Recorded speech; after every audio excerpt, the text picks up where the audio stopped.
अब तो आदत सी है। पता नहीं, जीतना ही भूल गए शायद अब। ट्रांजिशन फेज नहीं, T20 में नहीं था। वो बोल रहे हैं अय्यर साहब, ट्रांजिशन फेज कौन है। सा ट्रांजिशन फेज है आपका? सूर्य कुमार निकल गए, नए तो ये अपने प्लेयर्स, आप को वो समझ रहे हैं, नए प्लेयर्स आ गए। श्रेयस अय्यर अपने आप को अंडर एक्सपीरियंस्ड एंड एक नए यंगस्टर समझ रहे हैं। कुछ यंगस्टर्स पहली बार ओवरसीज कंडीशंस में खेल रहे हैं, दैट्स द एक्सक्यूज। संजू जैसे सैमसन कि संजू सैमसन नहीं, जैसे कि वॉशिंगटन सुंदर हो गए, प्रिंस पहला यादव मैच हो खेले हैं गए, वो आज। प्रसिद्ध कृष्णा हो वॉशिंगटन सुंदर क्यों गए। नहीं खेले इंग्लैंड में? टेस्ट सीरीज खेल के गए 5 मैच की वो। T20 ठीक, वो भी आज खेले हैं। प्रसिद्ध चलिए। कृष्णा को हम 2 साल से ढो रहे हैं एंड प्रिंस यादव आपके इकलौते बॉलर हैं जो बढ़िया बॉल करा रहे हैं। उनके अलावा सब खेल चुके हैं बाहर। कहने को बहुत कुछ है, कहने को कुछ भी नहीं है। फिर से हमारी बैटिंग फेल हो गई। वैसे ही है ये तो, जैसे इंडिया के पास बैटिंग करने को बहुत प्लेयर हैं बट जब होती बैटिंग किसी से करनी होती नहीं। है तब उसमें कोई प्लेयर नहीं होता। होती किसी से भी नहीं है। बड़ा आज फिर से एक हमें अंडर 100 वाला स्कोर देखने को मिल जाता है। ये तो सरपंच साहब ने थोड़ी सी वो इज्जत बचा ली। कोई मीम थी कि भाई सरपंच हूँ, गाँव संभालूंगा, इतना बड़ा देश क्यों दे दिया? गाँव संभाल सकता हूँ, सरपंच हूँ, पीएम नहीं। मुद्दा यही है जनाब कि यहाँ पर ऊपर फायर पावर ज़्यादा लोडेड है और नीचे फायर पावर है ही नहीं, और बीच में स्टेबिलिटी भी नहीं है। स्टेबिलिटी तो चलो ये दे रहे हैं अय्यर साहब। तो बेसिक मुद्दा वही है जी। आज क्या किया? तिलक जी ने कुछ नहीं किया, बेसिकली पूरी टीम ही शॉर्ट बॉल पे चली गई। ईशान किशन, अभिषेक शर्मा, सूर्यवंशी, तिलक वर्मा, वॉशिंगटन सुंदर, भी एक चढ़ा भी दिया था शॉर्ट बॉल हाँ चढ़ा भी दिया था। तो शॉर्ट बॉल और थोड़ा ग्राउंड बड़ा है। ग्राउंड बड़ा है, लेकिन मैं जो देखना चाहता हूँ चीज़ कि इनमें से कोई भी प्लेयर कोई रैंप शॉट ही नहीं खेलता। वो एक खेलते थे, वो उन्होंने अभी बेंगलोर में कर लिया, रैंप शॉट खेलते थे। वो रैंप शॉट, वो वाला नहीं, ये वाला नहीं, ये तो स्कूप होता है ना। स्कूप ही, इसको भी रैंप बोल देते हैं। लेग साइड में जाकर कोई चीकी शॉट्स तो खेलते ही नहीं है। मतलब तिलक वर्मा के अलावा तो कोई खेलते नहीं, एंड वो भी खेलते हैं तो बेचारे आउट ही हो जाते हैं उनपे। शॉर्ट बॉल कभी कटर थी और कभी जो थी वो मतलब पेस ऑन थी, तो किसी से कुछ हुआ ही नहीं, स्टार्ट्स पे नहीं जाते। आज 2 प्लेयर बाहर थे, वो भी इंजरी की वजह से, अदरवाइज ये दोनों खेल रहे होते हैं, हर्षित राणा और चक्रवर्ती। दोनों की इंजरी थी, as told by Ravi Shastri the great. तो मुद्दा ये था कि जब इंडिया बैटिंग कर रही थी तो लग रहा था बॉल आ ही नहीं रही, पिच शायद 160 वाली। यस, और जब इंग्लैंड बैटिंग कर रही थी तब 260 वाली पिच तो बॉल रुक ही नहीं रही थी। फिर वहां पे आईपीएल वाली पिच बन गई थी। भाई साहब, फिल सॉल्ट का तो चलो सबको मालूम ही है, और वो भी बेचारे एक संजू सैमसन को ढो रहे हैं, जॉस बटलर। लेकिन ब्रूक अनबिलीवेबल, मतलब इन्होंने आग लगाई है, आग, लाइक गेव देम हेल। मतलब जो कहते हैं ना, बॉलर्स को नर्क दिया है इन्होंने आज। भाई को बॉल डालोगे कहाँ? ऐसी कुछ कराओ रूम बना के मार देता है, बॉडी पे कराओ रूम बना लेगा, पुल छोटी कराओगे बॉडी पे उसको पुल भी मार देगा, सीधी कराओगे तो ड्राइव और कवर ड्राइव इंग्लैंड वालों से बढ़िया कोई खेलता नहीं। कोहली को भी इंग्लैंड वाले ही मानते हैं अब।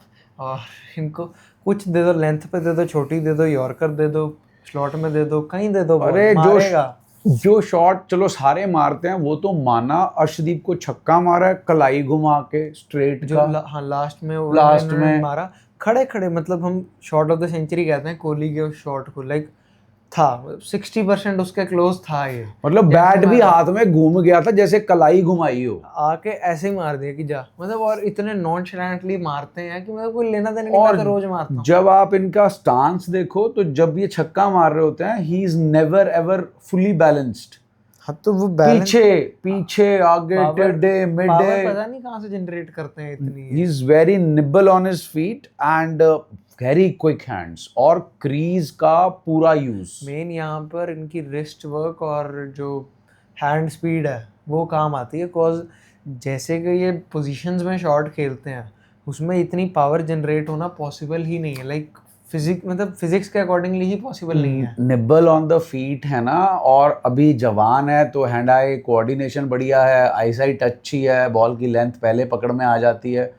तो भाई मतलब कमाल की बैटिंग की, मज़ा आ गया। चाहे इंडिया की पिटाई हो रही थी लेकिन बैटिंग बहुत कमाल की और गेम एक तरफा कर दी, 12 ओवर से ऊपर चले गए। Oh that's win. मैं तो 15 पहले सोचे थे शायद कुछ हो जाए, 15 लाइक अगर ऊपर के 2-3 ले जाते हम तो शायद 15वें ओवर तक चली जाती गेम, बट आप तो देखिए पिच ही 230-40 वाली थी।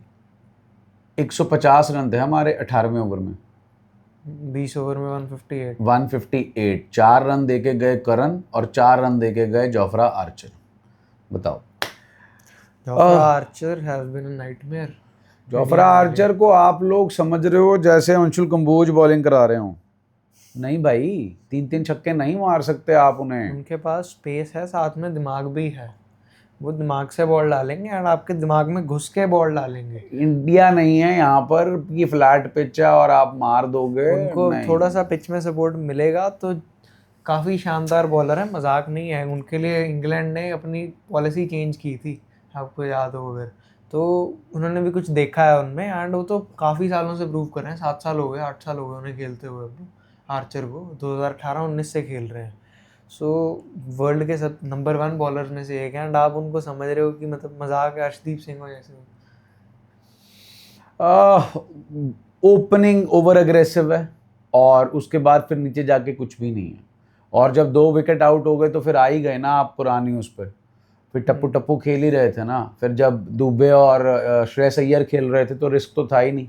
मतलब आप बिल्कुल सेफ खेल रहे थे। You are just biding the time कि चलो मतलब एंड में जाके देखेंगे, अगर बल्ले पे आ गई तो एक अच्छा स्कोर जो है वो आ जाएगा। बट राशिद को उन्होंने करा दिए। हाँ, राशिद को करा दिए एंड में, 16-17 रन। 6-4-6 मार दिया उन्होंने। तो बट पॉइंट तो ये है ना, उसके अगले 2 ओवर में तो कुछ भी नहीं हुआ ना। उसके अगले ओवर में भी 15-15 रन का ओवर आता, 180 होता तो इन्हीं को थोड़ा कॉन्फिडेंस मिलता। वैसे जैसी उनकी परफॉर्मेंस थी, 180 मार लेते तो भी कुछ भी उन्होंने नहीं होना, चेस कॉन्फिडेंस तो उन्होंने कर ही देना होता था। भी तो भी कुछ नहीं होता, बट कॉन्फिडेंस था। ये they wanted to win this. Starting के ओवर्स में फील्ड में एनर्जी तो दिख रही थी, बट जैसे ही ब्रूक ने आके अपना कुटाई शुरू करी, वो धीरे धीरे एनर्जी जाती गई। ब्रूक की विकेट तो स्टार्टिंग में लेनी पड़ेगी। ब्रूक अगर 20 बॉल खेल गया तो वो खत्म कर देगा आपकी गेम। बहुत मारेगा।